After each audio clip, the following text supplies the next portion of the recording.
ស្រង់បញ្ជាក់ពីក្តីឈឺចុងចាប់ខួរក្បាលវង្វេងស្ទើររួស្លាប់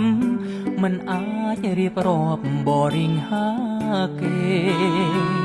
ដួងចិត្តភ័ណ្ឌភាំងបេះដូងស្ទើរគាំងពីបាងទ្វេនិយាយម្នាក់ឯងដូចលំឡាយរបួងព្រោះស្នេហ៍ប្រែព្រាត់ពីទ្រូគ្មានហេតុគ្មានផលដែលអូនប្រែប្រួលនិមន្តឃ្លាតណែនថប់អារម្មណ៍តឹងហួចង់អៀតមិនគួរអូនឃ្លាតភ្លេចគ្រាដំបូង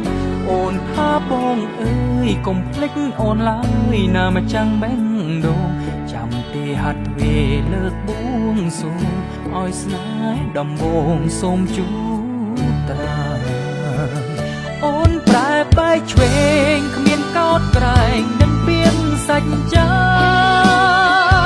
តែទួងយ៉ាងណាបងមិនស្ដីថាអូនឡើយបរងម្នាក់នេះដឹងច្បាំងខ្លួនឯងរួចហើយថាគង់ថ្ងៃមួយ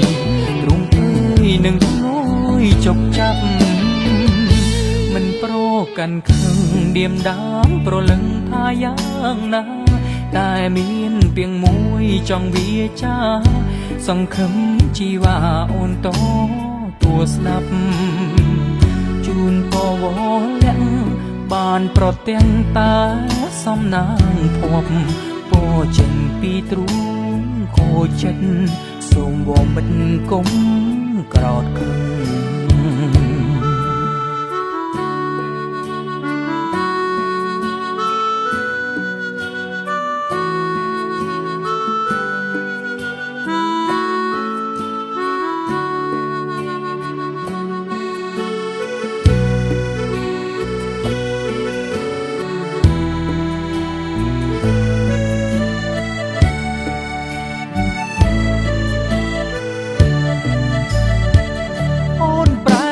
ឆ្វេងគ្មានកោតក្រែងនឹងពៀនសច្ចចាតែទួងយ៉ាងណាបងមិនស្ដីថាអូនឡើយ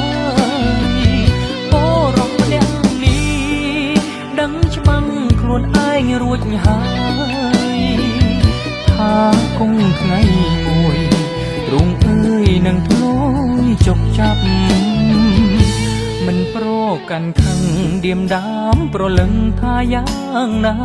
តែមានពីងមួយចង់វាចាសង្ឃឹមជីវ៉ាអូនតទួស្ដាប់ជូនពវលាក់បានប្រទាំងតាសំណាងភ័ព្វពោចេញពីទ្រូងខូចចិត្តសូមវងមិត្តគុំក្រោតខឹង